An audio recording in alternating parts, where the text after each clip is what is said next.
기도드리겠습니다. 할렐루야. 찬양과 영광과 존귀를 받으시기에 합당하신 사랑의 하나님 감사합니다. 우주 만물을 창조하시고 우리 인간들을 생사복을 창조하신 사랑의 하나님, 변함없이 저희들을 사랑하여 주시고 성령의 인도하심을 따라 오늘까지 지켜주심을 감사합니다. 아버지 하나님, 그러나 저희들은 때로 세상에 묻혀 살면서 자기 의대로, 내 자유대로, 하나님의 방법대로 살지 아니하고 빗나가며 살며 아버지의 마음을 섭섭할 때가 한두 번이 아닙니다. 이럴 때마다 아버지 하나님, 주님의 손길을 펼치고 그러기 위해서 내가 여기 왔다고 우리 주님의 음성을 들려주면서 오늘도 하나님의 성전에 나와 하나님 앞에 찬양하며 기도하게 해주심을 감사합니다. 아버지 하나님, 무엇보다도 이 시대를 보시옵소서. 지금 이 시대를 바라보시고 온 세계가 슬퍼하며 고통하는 가운데 시름소리를 아버지 들으시지 않습니까? 우리 인간들이 아버지 법대로 따르지 아니하고 주님의 말씀에 순종하지 아니하여서 이 어려움을 겪고 있는 줄 믿사오니 아버지 하나님, 온 세계가 시름을 앓는 이 소리를 하나님 들으시고 저희들을 불쌍히 여겨 주시옵소서. 긍휼을 베풀어 주시옵소서. 또한 아버지 하나님이시여 우리 한국교회를 다시 한번 굽여 살펴주시고 어렵고 힘든 이 가정 속에서도 하나님 아버지 꿋꿋이 하나님 말씀에 순종하며 하나님의 계명을 지켜나가는 복된 교회들을 보시고 하나님의 언약 백성들을 기억하여 주시사 저들의 기도소리를 들으시고 하루빨리 이 바이러스가 사라지는 놀라운 역사가 임할 수 있도록 하나님 손길을 펼쳐 주시옵소서. 하나님만이 하실 수 있습니다. 하나님만이 이 코로나 바이러스를 물리칠 수 있습니다. 하나님, 아무리 인간이 지식적으로 발달한다 할지라도 하나님의 의를 따라갈 수 없사오니 아버지 하나님, 저희들을 불쌍히 여겨주시고 긍휼을 베풀으시사 이 땅의 모든 코로나 바이러스가 사라지는 놀라운 역사가 하나님의 기적을 일으켜 주시옵소서. 긍휼을 베풀어 주시옵소서. 한국교회를 붙잡아 주시옵소서. 우리 대한민국을 붙잡아 주시옵소서. 하나님의 언약의 백성들을 보호하여 주시고 지켜주시고 보호하여 주시옵소서. 오늘도 변함없이 우리 등대교를 사랑하신 하나님 감사합니다. 우리 등대교를 통하여서 하나님의 계획과 섭리가 계신 줄 믿사오니 이 시대에 하나님께 아름답고 귀하게 쓰임받는 복된 교회가 되게 하시고 무엇보다도 오직 예수의 복음만 전할 수 있는 복된 교회로 삼게 하여 주심을 감사합니다. 하나님 아버지, 섞이지 않는 하나님의 말씀, 오직 참된 진리 되신 예수님만을 전하게 하여 주심을 감사하오니 우리 등대교를 향하시는 하나님의 계획과 섭리가 아름답게 이루어져서 세계 만방으로 퍼져나가는 역사가 임하게 하여 주시옵소서. 또한 우리 등대교회가 아버지 하나님이시여 후원하고 기도하는 아버지 하나님의 계획을 이루어가고 있사오니 특별히 하나님 아버지 선교사님들을 긍휼을 베풀어 주시옵소서. 지금 아버지 하나님이시여 참으로 바이러스 때문에 너무나도 힘들어하신 우리 선교사님들을 불쌍히 여겨주시고 보호하여 주시고 지켜주시고 보호하여사 하나님 교회를 지켜주시고 선교사님들의 신병과 가족들을 또한 보호하여 주시사 복음이 땅끝까지 이루었을 때야 그때가 때가 오리라고 말씀하셨사오니 우리 선교사님들을 긍휼을 베풀어 주시옵소서.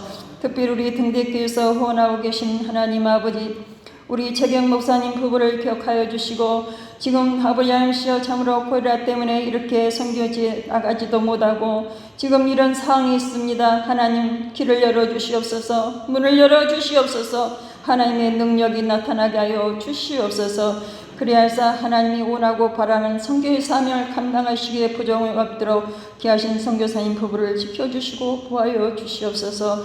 오늘도 또한 말씀 들고 단에 세우시는 귀한 사자 목사님 붙들어 주시고 아버지 하나님의 능력과 성령의 두루마기를 입혀주심으로 말미암아 오직 하나님의 귀한 능력에 참으로 나팔로만 사용하여 주시옵소서. 오직 예수님의 복음만 전할 수 있는 귀한 하나님의 참으로 목사님 되게 하시고 또한 특별히 하나님 우리 등대교를 참으로 육신의 질병으로 영적으로 병들었던 신령들도 위해서 기도합니다. 영적으로는 믿음이 잃지 않게 하여 주시고 어떤 어려움과 어떤 환경 속에서도 예수님 참으로 꼭 붙잡고 참으로 나갈 수 있는 복된 성도를 되게 하시고 육신의 질병으로 고통당하는 심령들 치료하여 주시옵소서. 예수님의 채찍에 맞음으로 너희는 나음을 입었다고 말씀하셨사오니 치료의 역사가 나타나게 하여 주시고, 또한 하나님 아버지와 참으로 지금 이 시대에 아버지 우리 수험생들을 불쌍히 여겨 주시옵소서. 시대가 시대일 만큼 하나님 아버지 어려운 가운데 있습니다. 주님, 우리 수험생들을 긍휼을 베풀어 주시고 아버지 하나님이시여 저들이 최선을 다하여서 하나님이 원하시고 바라는 아름다운 일꾼들로 세워 주시옵소서. 오늘도 이 자리에 참석하는 사랑하는 모든 식구들에게 동일한 은혜를 베풀어 주시옵소서. 성령님 임재하시고 참으로 임하여 주심으로 말미암아 이 시간도 오직 참으로 말씀을 통하여서 예수님 만나는 시간 되게 하여 주시옵소서. 모든 영광 주님께 돌려드리며 살아계신 예수님의 이름으로 기도하옵나이다. 아멘. 하나님의 말씀은 요한복음 8장 3절부터 12절 말씀, 우리 다 같이 교독하시겠습니다. 서기관들과 바리새인들이 음행 중에 잡힌 여자를 끌고 와서 가운데 세우고 예수께 말하되, 선생이여, 이 여자가 간음하다가 현장에서 잡혔나이다. 모세는 율법에 이러한 여자를 돌로 치라 명하였거니와 선생은 어떻게 말하겠나이까? 그들이 이렇게 말함은 고발할 조건을 얻고자 하여 예수를 시험함이러라. 예수께서 몸을 굽히사 손가락으로 땅에 쓰시니 그들이 묻기를 마지 아니하는지라. 이에 일어나 이르시되, 너희 중에 죄 없는 자가 먼저 돌로 치라 하시고 다시 몸을 굽혀 손가락으로 땅에 쓰시니, 그들이 이 말씀을 듣고 양심의 가책을 느껴 어른으로 시작하여 젊은이까지 하나씩 나가고 오직 예수와 그 가운데 섰는 여자만 남았더라. 예수께서 일어나사 여자 외에 아무도 없는 것을 보시고 이르시되, 여자여, 너를 고발하던 그들이 어디 있느냐? 너를 정죄한 자가 없느냐?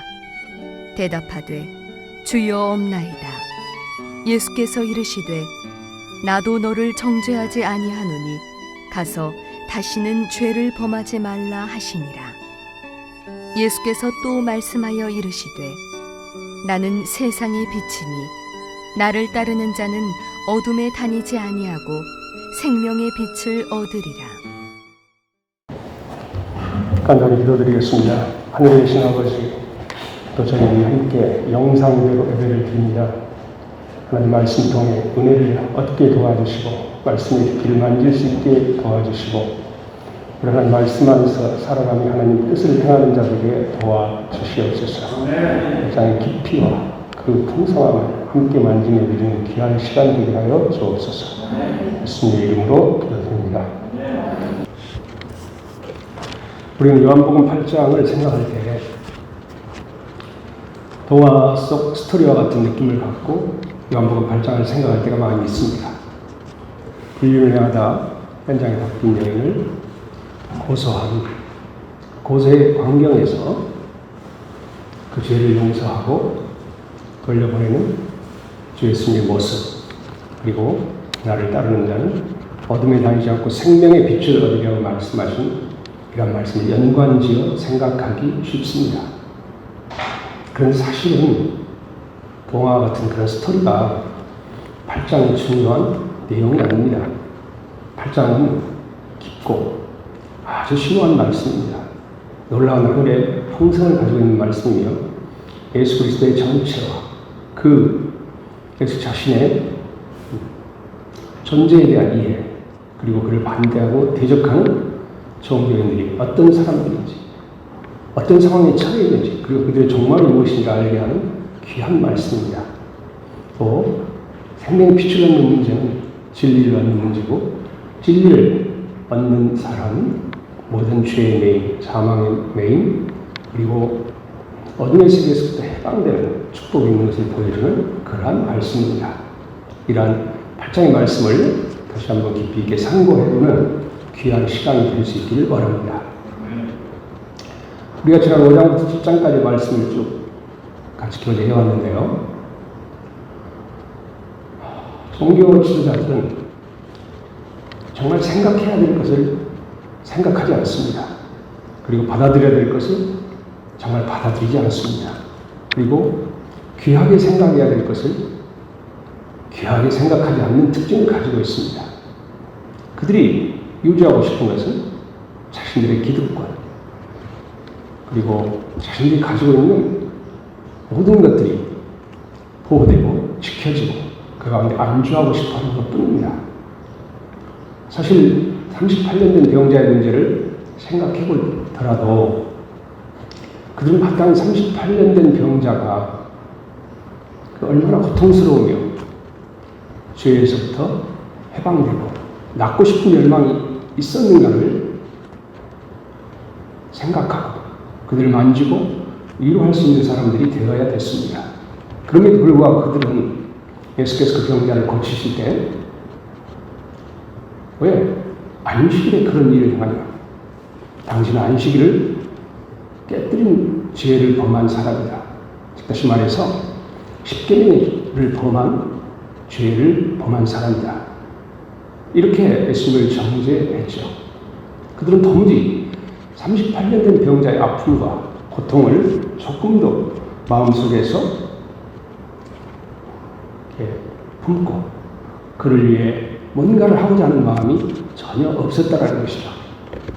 그 예수님께서 38년 된 병자를 고쳤습니다.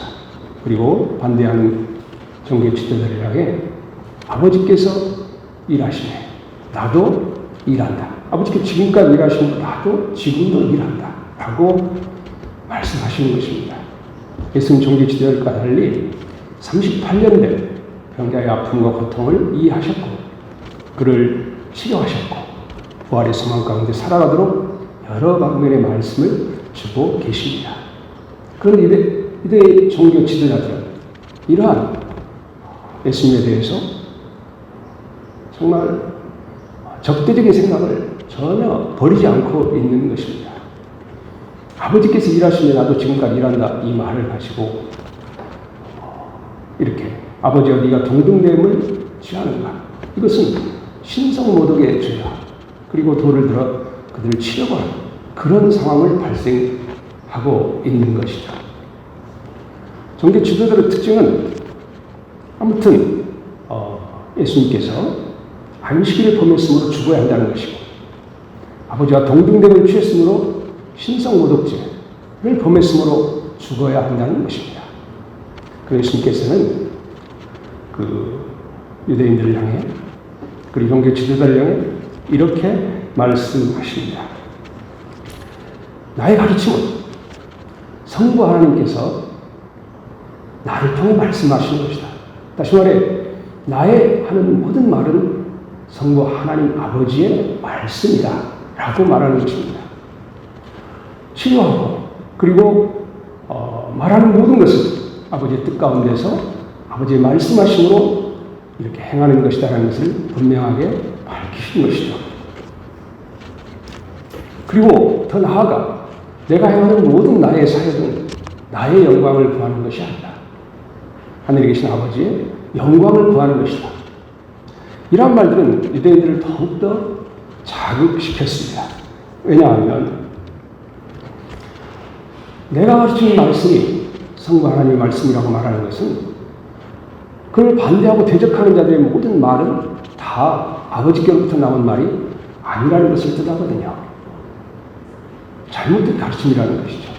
뒤틀린 율법의 세계를 가르치고 다 백성들을 자기들의 종처럼 노예처럼 생각하고 자신들이 받은 조상의 유전과 전통 그 율법 아래 매여서 이렇게 괴롭게 살아가도록 그래서 자신들의 존재를 이렇게 거기에 이렇게 심고 살아가는 그런 존재들입니다. 사실 그들은 사두개인은 성전을 맡은 자들로서 맡은 제사장 무리들로서 마땅히 우림과 둠빔 그리고 흉배를 가슴에 메고 이스라엘 백성을 품는 사람이어야 되고 그리고 견대 이스라엘 백성의 이름이 써져 있는 것은 그들 어깨에 짊어지는 그런 마음가짐으로 또 그들을 섬기며 살아야겠지만 전혀 다른 각도에서 그들의 왕되려 하고 그들을 주관하고 이렇게 이렇게 자기 기득권을 유지하고 이렇게 얼마나 사복음서를 보면 그들이 타락한 생활을 했는가를 알 수 있게 됩니다. 이러한 부분들을 주님이 날카롭게 지적하신 것이죠. 너희가 무엇을 하든지 간에 하나님의 영광을 위해서 살아야 되지 않겠냐.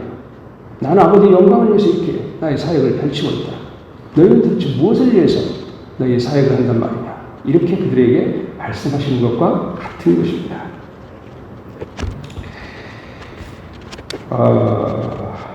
우리가 이 8장에 들어오기 전에 한 가지 생각해 볼 것은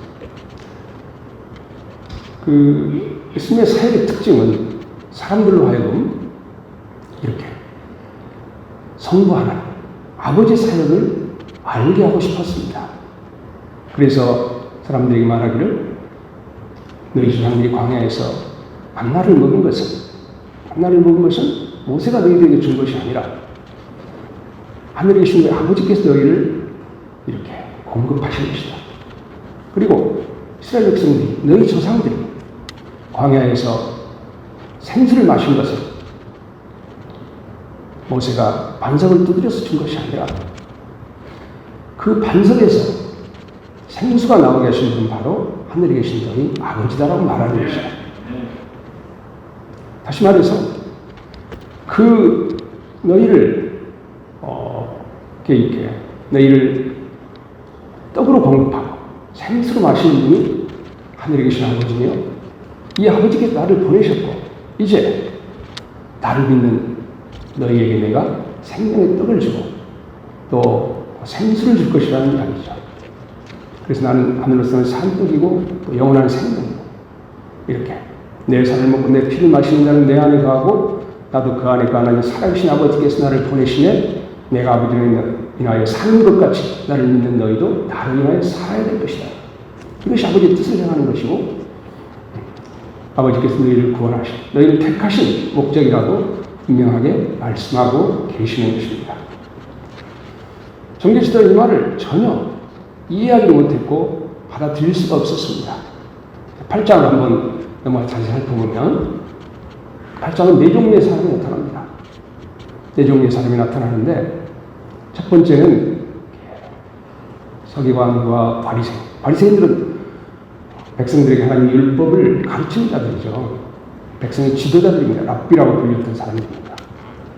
서기관과 그리고 바리새인을 포함한 종교 지도자들이 나옵니다. 두 번째는요.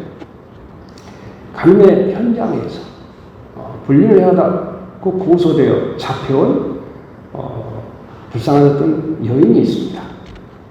세 번째는 그 여인이 잘못되었다고 고소하고 증언한 사람들이 있습니다. 고소하고 증언한 사람들은 구체적으로 나타나 있지가 않아요. 그러나 예수님의 말씀을 자세히 읽어보면, 말씀을 자세히 살펴보면 너를 고소한 자가 어디 있느냐, 너를 정죄한 자가 어디 있느냐 이렇게 말할 때 그 사람들에 대해서 상세한 언급은 없지만 거기에 이 여인이 불륜을 했다라고 죽어야 한다라고 고소하는 사람이 있었다는 거예요. 그 말이 옳다라고 증언하는 사람이 있었다는 것을 예수님 말씀을 통해서 우리가 살펴볼 수 있는 것이다. 세 번째는 그 종교 지도자들이 여인을 끌고 와서 이 여인을 어떻게 해야 되겠냐고 물었을 때 앞에서 백성들을 가르치고 계셨던 예수님이 나옵니다. 그리고 예수님 말씀을 듣고 있던 많은 백성들이 나오고 있습니다. 방금 언급했지만 종교 지도자들은 그 사악함이 아주 최대화되어 있어요. 극대화되어 있어요. 그들은 하나님 말씀을 손에 가진 자들이 아니겠습니까? 율법을 손에 가졌다 이거죠. 그 말씀을 가르치는 사람들이에요. 그리고 땅 이스라엘 백성 그 마음에 품어야 될 사람들이고 어깨에 짊어져야 될 사람들입니다. 성경을 섬기는 사람들이고 하나님 말씀을 가졌던 사람들이기 때문입니다. 그런데 그들은 이 불쌍한 여인을 앞에 두고 이 하나님의 말씀을 무엇으로 사용하고 있는 것입니까? 그녀를 사용시키기 위한 도구로 사용하고 있는 것입니다. 그리고 어떻게 말하는가 봐서 예수도 어떻게 하려고 정죄해서 같이 죽이려고 하는 그런 마음을 가지고 있는 것입니다. 종교지들의 특징입니다. 그들은 예수님에게 이렇게 말합니다. 네가 여러 가지로 여러 방면의 말을 한다는 거죠. 나는 하늘에 속한 자다. 하늘로부터 내려왔고 또 아버지께서 나를 보내셨다. 그리고 내가 본 것을 말하고 들은 것을 증거하고 그리고 항상 아버지와 함께 일하고 이런 많은 성과의 관계를 이야기할 때 그들은 도무지 참을 수가 없었습니다. 그리고 그러한 너의 증거는 옳지 못하다. 네가 너를 증거한다는 것이 말이 되냐고 이렇게 말을 하는 것입니다. 그에 대해 주님은 과거 너희들이 알고 있던 선지자 세례요한이 나를 증거했다. 그런데 그 증거는 나를 위한 것이 아니라 사실은 너희들을 위하여 증거한 것이고 나의 모든 증거는 나 행한 모든 일들이 너희에게 대해 증거가 되지 않냐라고 이렇게 말씀하시는 것입니다. 요한복음 8장의 이 후반부의 내용은 8장의 내용은 7장 초막절의 내용과 같이 연결되지만 사실은 별개입니다. 별개. 예수님께서 감람산에 내려오고 아마 십자가에 가시기 전에 있었던 사건을 그리로 편집했던 것을 학자들은 그렇게 이야기를 합니다. 어쨌든 종교 지도자들은 예수님을 이렇게 증거가 맞지 않다. 네가 너를 증거하기 때문이다. 라고 그렇게 이야기하는 것입니다. 그리고 또 한면에서 너를 보내신 아버지가 어디가 있단 말이냐. 우리에게 보내라. 이것은 비웃는 것이고 조롱하는 것이다. 수많은 예수님의 사역들을 통해서 얼마나 많은 사역을 행하셨습니까? 기적을 행하셨고 표적을 행하셨고 지혜로운 말씀을 주셨고 사람들을 감동시키셨고 많은 사람들의 죄를 용서하셨고 하나님의 사랑과 은총을 얼마든지 사람들에게 보였기 때문에 그 많은 것들을 기록하면 이 책에 다 기록할 수 없을 정도다라고 말을 했었음에도 불구하고 그들은 이렇게 예수님에 대해서 너를 보내신 아버지가 어디 있단 말이냐 조롱하고 비웃었던 것입니다. 이것은 그들 마음속에 어떻게 해서든지 예수를 죽이고자 하는 마음이 사라지지 않았다는 것입니다. 이가 있을 때 우리의 역할은 더 이상 없다는 것이고 이 사람이 살아있는 동안에 우리는 백성들 사이에 설 자리가 없다는 것이 그들이 가진 생각이었겠죠. 두 번째 봅니다. 두 번째, 이 여인이 있습니다. 이 여인이 있는데 이 여인은 성경의 원문을 살펴보면 기혼자에게 쓰는 그 여성의 단어를 사용합니다. 아마도 어떤 사연이 있는 것 같습니다. 상세한 기록이 없기 때문에 알 수가 없습니다. 이 여인은 아마도 그 고소한 사람이 이 여인과 별거했거나 또 이 여인을 버렸던 남편이 아닌가 생각합니다. 전 남편. 이스라엘 율법은 불륜을 고소할 수 있는 사람, 기혼녀에게 불륜을 고소할 수 있는 사람이 그의 남편이었거든요. 그리고 그 남편의 말이 옳다라고 증거하는 사람이 있을 때 그 여자는 이렇게 돌로 맞아 죽게 돼 있거든요. 그러므로 어떤 사유인지 알 수가 없습니다. 그런데 이 여인은 어떻게 사용되고 있는 거냐면 종교 지도자들과 아마 남편일 가능성이 많은 그 남자와 짜고 그 남편은 아마도 버렸던 여자일 거라고 저는 생각하는데요.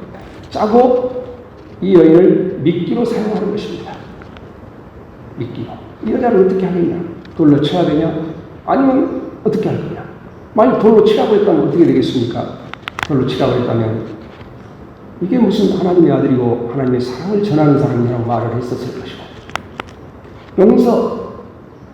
용서해라라고 했다면 이거 완전히 율법을 깨트린 사람이라고 죽어야 할 사람을 그렇게 이야기했겠죠. 그때 서기관과 바리새인이 고소하는 자라고 생각하시면 안 돼요. 서기관 바리새인이 고소했다면 그러면 불륜의 현장에 누가 있었다라는 거예요? 서기관이나 바리새인이 불륜의 당사자란 말입니까? 그건 아니잖아요. 그들은 데려왔고 말을 했어요. 그런데 예수님은 고소하는 자가 어디 있냐? 정죄하는 자가 어디 있냐? 이렇게 말씀하시는 걸 본다면 언급되지는 않았지만 그 말씀 속에 고소한 자가 있었고 또 거짓 증거로 이렇게 증거한 사람이 있었다는 것을 보여주는 거거든요. 그 만일 그 자가 진짜 정상적인 가정생활하는 사람이 불륜의 일을 겪었다면 예수님께서 어떻게 그 여인의 죄를 용서할 수 있겠습니까? 나도 너를 정죄하지 않는다라고 말씀하셨습니다. 그리고 추가로 더 다시는 죄를 범치 말라고 이야기해요. 만일 선지자 호세아의 아내였던 고멜과 같은 사람이라면 아니면 삼손을 욕해서 타락하게 한 들릴라와 같은 그런 쾌락과 돈을 추구하는 여인이었다면 예수께서 너를 정죄하는 자들이 어디 있느냐? 나도 너를 정죄하지 않는다. 이렇게 말할 수 있었겠습니까? 그러나 어떤 상황인지는 모르지만 나도 너를 정죄하지 않는다. 너를 고소하는 이들은요, 정죄하는 나도 너를 정죄하지 않는다. 더 이상 죄를 범하지 말라. 이런 말씀은 무엇인가 여인의 말 못할 상황을 예수님께서 알고 있었던 것으로 생각이 듭니다. 그리고 이러한 종교인들에 대해서 이 악한 행동들에 대해서 주님은 심하게 책망합니다. 너희는 아비 마귀에게 속한 자들이다. 아비 마귀에서 난 자들이라고 말합니다. 실제로 그들은 사람의 형상과 모양을 가진 사람인데 어떻게 마귀에게서 났겠습니까? 마귀에게 속한 자라는 뜻이죠. 그리고 마귀에게 속한 자로서 아비 마귀의 욕심을 따라 행하는 자라고 말합니다. 아비 마귀가 하고 싶은 일이 뭐예요? 이렇게 하나님의 아들을 대적하고 또 하나님을 따르는 백성들을 다 타락하게 싶고 그들이 하나님 뜻 가운데 살지 못하도록 하는 것이 아비 마귀의 하나의 특징이 아니겠습니까? 그래서 예수님은 그들에게 너희는 아비 마귀에게 속한 자들이며 아비 마귀의 욕심을 따라 행하는 자들이라고 말합니다. 그리고 마귀는 마귀에 대해서 너희들이 똑바로 알아야 한답니다. 처음부터 거짓말하는 자이며 거짓을 말할 때마다 자기 것으로 말하는 자들이다. 말하는 자이다라고 말합니다. 아비 마귀는 살인자라는 이야기예요. 가인과 아벨의 이야기를 보시면 알 수 있잖아요. 가인이 마귀에게 사로잡혀 동생 아벨을 돌로 쳐 죽였지 않습니까? 그리고 그 탄원을 하나님께 들으시고 가인에게 책망하는 말씀을 하시죠. 처음부터 살인한 자예요. 그리고 또 하나 마귀의 특징은 거짓말. 거짓을 말할 때마다 자기 것으로 말한다. 아담 낙원에서 하와에게 그렇게 말을 하죠. 하나님이 동산 가운데 실과를 먹지 말라 하더냐 묻고 어떻게 말하죠? 내가 하나님과 같이 될 만큼 지혜로운 사람이 될 거다. 그래서 못 먹게 하는 거다. 이렇게 거짓말을 하는 것이죠. 그 눈이 뒤집히니까 지혜롭게 할 만큼 이렇게 탐스럽게 보이고 이렇게 하니까 선악과를 따먹지 않습니까? 마귀 유혹에 넘어가거든요. 그러니까 마귀의 특징, 이것은 살인하는 자, 거짓을 말할 때마다 자기 것으로 말하는 자들입니다. 이 마귀에게 너희가 속했다는 것이에요. 그리고 너희가 이 마귀 계속 속할 때 너희 속에 진리가 없고 너희는 진리의 터 위에 세움을 입을 수 없는 사람이라고 말하고 있습니다.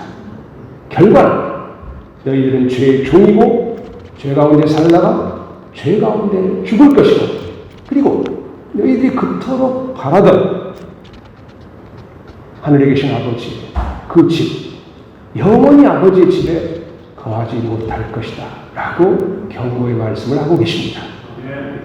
그러므로 5장부터 8장까지 말씀을 자세히 살펴보면 여기에 우리가 정말 중요하게 봐야 될 것은 그 사건의 스토리를 통해서 이렇게 하나님의 구원이 예수 그리스도 안에서 어떻게 이루어졌는가를 보는 것이 첫 번째는 중요하고 두 번째는 그러한 상황 속에서 예수 그리스도를 죽이고자 하는 종교 지도자들의 타락한 심정과 그들을 향한 예수님의 권면 또는 가르침, 지적 이런 것들을 잘 살펴보므로 우리가 예수님을 따를 때 잘 분별해서 종교 때문에 그 타락한 상황에 머무르지 않고 항상 예수님을 바르게 알고 바르게 섬기고 바르게 끝까지 살아야 한다는 것을 알게 합니다.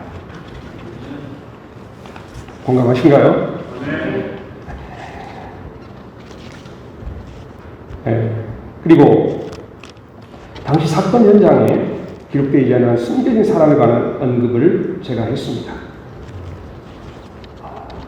그 사람들이 결국은 예수님이 두 번 글을 쓰고 할 때 다 도망갔죠. 예수님이 이 사람들에 대해서 그런 송사가 있을 때 첫 번째 엎드려 땅에 글을 씁니다. 그 글의 내용이 뭘까요? 여러분이 요한복음 8장 읽을 때 한 번이라도 이 예수님 땅에 굽혀서 뭘 쓰셨을까? 한번 생각해 본 적 있으십니까? 예, 내가 아버지의 말씀을 너희들 가운데 말한다는 것이죠. 뭐 하기 위해서요? 너희들이 하나님 뜻을 알고 뜻 가운데 살도록, 뜻 가운데 행하도록 하기 위해서 하나님 말씀을 한다는 것이죠. 그 말씀의 가장 중요한 것은 적어도 십계명에 해당이 되겠죠. 그것이 모든 그 말씀의 본질이니까요. 근데 그 중에 저는 어떤 한 계명을 썼다고 생각합니다. 첫 번째 땅에 굴에서 글씨를 쓸 때. 자, 제가 한번 읽어봐 드릴게요. 여러분, 그 6계명이 뭔지 아십니까? 6계명은 살인하지 말라. 7계명은요, 간음하지 말랍니다. 10계명은요, 이웃의 아내나 그의 남편이나 그의 애정이나 그의 소와 그의 낙이나 무릇 내 이웃의 소유를 탐내지 말라. 이렇게 말합니다. 그 중에 어떤 것을 썼을까요? 예수님이 틀림없이 고소하고 송사하고 거짓 증거하는 자들에게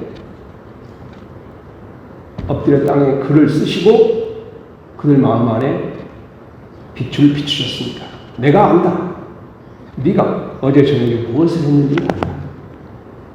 그리고 네가 과거에 무슨 일을 했는지 안다. 이 여인이 불륜을 하고 간음을 했다고? 너는 언제 어디에서 무엇을 했는지 내가 알고 있다. 라고 그들 마음속에 빛을 비추셨다고 생각합니다. 만약 주님이 하나님의 아들로서 그들에게 고소하는 자에게 또 거짓 증거하는 자들에게 그들의 죄를 말하기 시작하면 정말 돌에 맞아 죽을 사람은 누구였을까요? 거짓 증거하는 사람들이겠죠. 그리고 고소하는 사람이겠죠. 아까 말씀드렸지만 이 고소하는 사람은 여인이라는 단어가 원문에 보면 기혼한 여자를 가리키는 말이에요. 그러면 틀림없이 그녀를 버린 어떤 여자일 거라, 그녀를 버린 어떤 남자일 거라고 생각합니다. 그가 종교 지도를 짜고 뭔가 와서 뭔가 속삭였을 수도 있겠죠. 뭔가 한순간 또 속이기도 했겠죠. 그리고 그녀를 미끼로 사용하고자 하지 않았을까요? 그래서 예수님은 이 짧은 계명의 말씀을 쓰셨다고 저는 생각합니다. 살인하지 말라, 간음하지 말라. 그리고 생명의 빛을 그들 마음 안에 비추셔서 너 언제 어디서 불륜하고 했었잖아. 너 어떤 여인은 어떻게 했잖아. 라고 심하게 책망했고 빛비춤을 그들이 얻었을 것입니다. 그러기에 그들은 아마도 입이 딱 다물어지고 더 이상 정죄한 소동이 잠잠게 되었다고 생각합니다.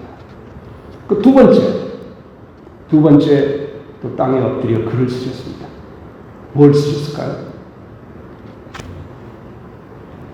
여기 몇 사람 안 되지만 한번 이야기 한번 해보십시오. 거짓 증거. 네. 거짓 증거하지 말라고 그랬습니다.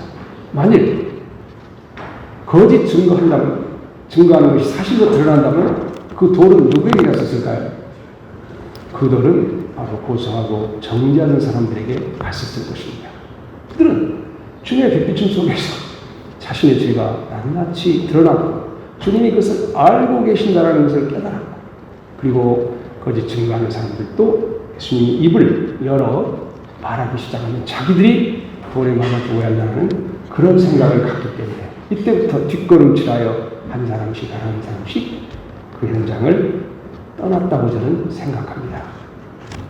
그와 관련해서 제가 열왕기상 하나의 말씀을 한번 찾아봤어요. 한번 읽어드리겠습니다. 아합 왕 아시죠? 이세벨 아시죠? 이세벨이 아합 왕이 어떻게 자기 백성의 포도원을 이렇게 강탈해서 줬는지를 한번 찾아봤습니다. 어떤 관계가 한번 생각해 보세요. 이스라엘 사람 나봇에게 이스라엘의 포도원이 있어 사마리아의 왕 아합 왕궁에 가깝더니 아합이 나봇에게 말하여 이르되 내 포도원이 내 왕궁 곁에 가까이 있으니 내게 주어 채소밭을 삼게 하라. 중량 나봇이 아합에게 말하되 내 조상의 유산을 왕에게 주기를 여호와께서 금지합니다 하니 중량 이에 아합이 근심하고 답답하여 왕궁으로 돌아와 침상에 누워 얼굴을 돌리고 식사를 하느니 그의 아내 이세벨이 그에게 나와 이르되 왕의 마음에 무엇에 근심하여 식사를 아니하나이까. 왕이 그에게 이르되 내가 이스라엘 사람 나봇에게 말하여 이르기를 내 포도원을 내게 주되 돈으로 바꾸거나 만일 내가 좋아하면 내가 그 대신 포도원을 주리라 한즉 그가 대답하기를 내가 포도원을 주지 아니하겠노라 하기 때문이다. 그의 아내 이세벨이 그에게 이르되 중량 일어나 식사를 하시고 마음을 즐겁게 하소서. 내가 이스라엘 사람 나봇의 포도원을 왕께 드리리라 하고 아합의 이름으로 편지를 쓰고 그인을 치고 봉하여 그의 성읍에 나봇과 함께 사는 장로와 귀족들에게 보내 그 편지 사연에 이르기를 금식을 선포하고 나봇을 백성들 가운데 높이 앉히며 불량자 두 사람을 그 앞에 마주 앉히고 그에게 대하여 증거하되 내가 하나님과 왕을 저주하였다 하고 곧 그를 끌고 나가서 돌로 쳤기라 하였다. 중량 그의 성읍에 사는 장로와 귀족들이 이스라엘에 지시고 그가 자기들에게 보낸 편지대로 쓴 대로 하여 금식을 선포하고 나봇을 백성 가운데 높이 앉히매 때에 불량자 두 사람이 들어와 그의 앞에 앉고 백성 앞에서 나봇에게 대하여 증언하여 이르기를 나봇이 하나님과 왕을 저주하였다며 무리가 그를 성으로 밖으로 끌고 나가서 돌로 쳐 죽이고 이세벨에게 통보하기를 나봇이 돌에 맞아 죽었나이다 하니 중량 아합 왕이 아봇이 죽었다함을 듣고 일어나 이스라엘 사람 나봇의 포도원을 차지하러 그리로 내려갔더라. 여호와의 말씀이 디셉 사람 엘리야에게 임하여 이르시되 너는 일어나 내려가 사마리아에 있는 이스라엘 왕 아합 왕을 만나라. 그가 나봇의 포도원을 차지하러 그리로 내려간다니 너는 그에게 말하여 이르기를 여호와의 말씀이 내가 죽이고 또 빼앗았느냐 하셨다 하고 또 그에게 이를 여호와의 말씀이 개들이 나봇의 피를 핥는 곳에서 개들이 내 피 곧 내 몸 피도 핥으리라 하였다 하라.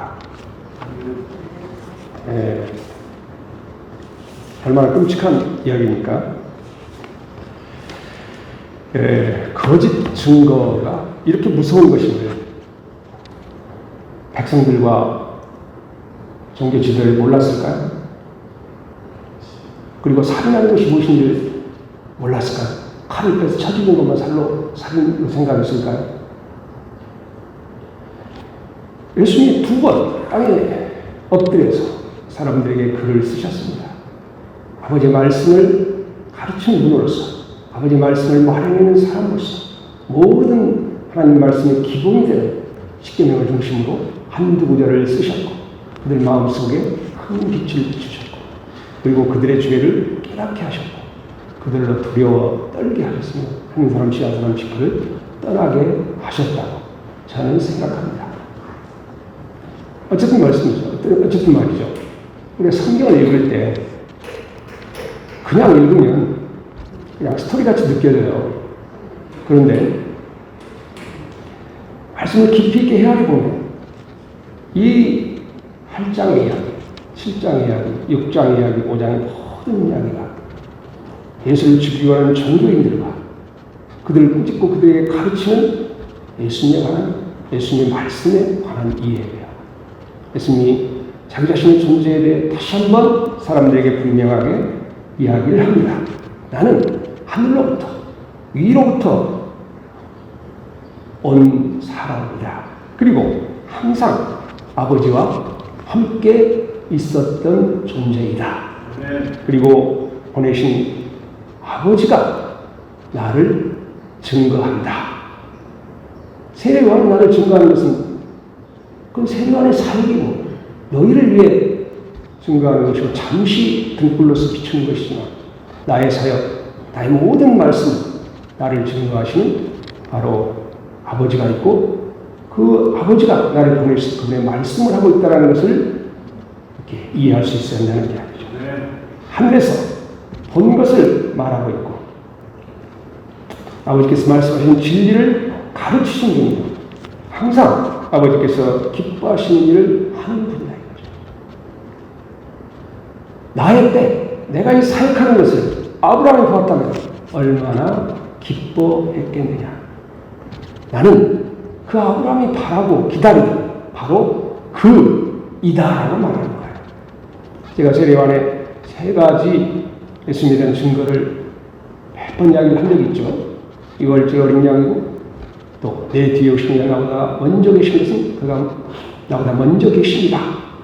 나보다 앞서는 분이라면 그때 나는 그 이다이신 하나님이라는 것이에요. 아브라함이 나의 때를 보고 기뻐했고 바로 세례관이 나보다 앞서 계신 것은 나보다 먼저 계신 분이다라고 증거했던 사람이 바로 나이다 라고 그렇게 말씀하시는 것이에요. 그래서 아브라함이 태어나기 전부터 있었다고 8장에 다시 한번 강조를 하고 있습니다.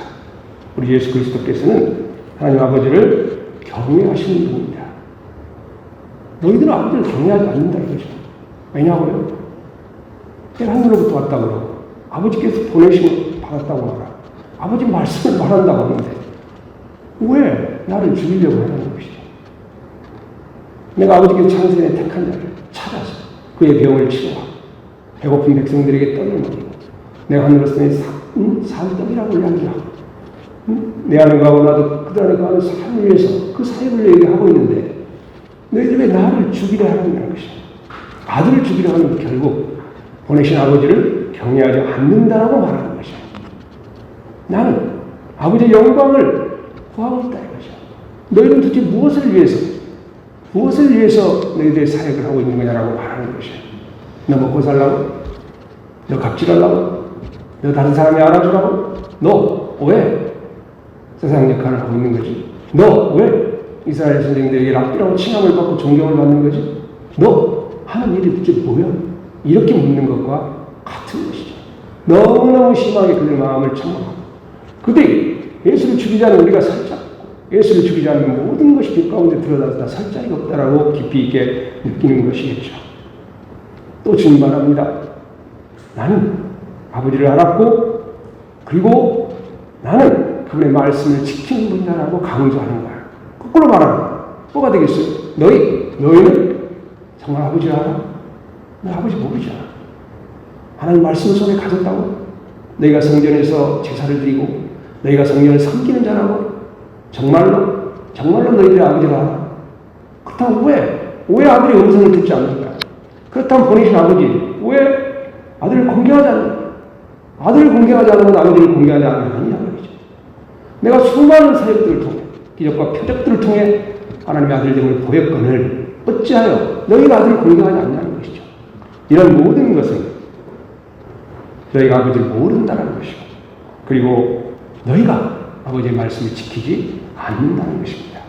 하나님의 사랑하고 하나님의 말씀을 지키는 것은 그들이 지켜야 할 최소한의 종교 지도자로서의 그 도덕적 책임이고 또한 그들이 하나님께 부여받은 사명이라고도 할 수 있습니다. 마음을 다하고 뜻을 다하고 주 하나님 사랑하는 이것이 온 율법의 완성 아니겠습니까? 그런 조금도 그들 마음속에 그런 것이 없다는 것이죠. 만일 그들 마음속에 마음을 다하고 뜻을 다하고 주 너희 하나님을 사랑하는 그런 마음이 있었다면 예수의 말씀을 들을 때 그 말씀이 속에서부터 그들에게 생명을 주고 속에서부터 그들의 마음을 기쁘고 그들로 하여금 생수를 얻게 했겠죠. 그리고 생명의 빛을 얻게 하셨겠죠. 그리고 하늘로서는 산떡의 의미를 진실로 깨달았겠죠. 하나님께서 우리에게 무엇인가 이렇게 해라 저렇게 해라 라고 하시는 분이 아니라 하늘에 계신 아버지께서는 늘 우리를 사랑하시는 분이고 우리에게 빛을 주시기를 기뻐하시고 우리에게 생수를 주시기를 기뻐하시고 하늘의 아버지는 우리에게 생명의 떡을 주게 하시기를 기뻐합니다.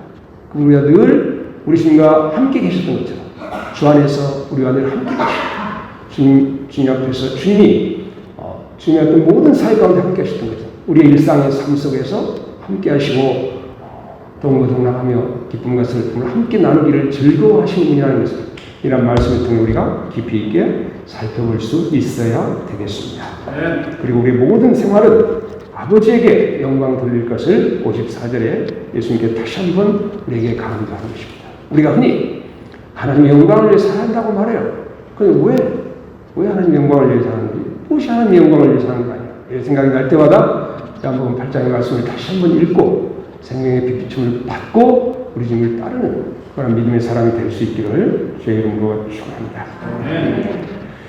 마지막으로 사람들을 빛으로 인도하는데 이 빛은 무엇과 관련이 있냐면 진리와 관련이 있습니다.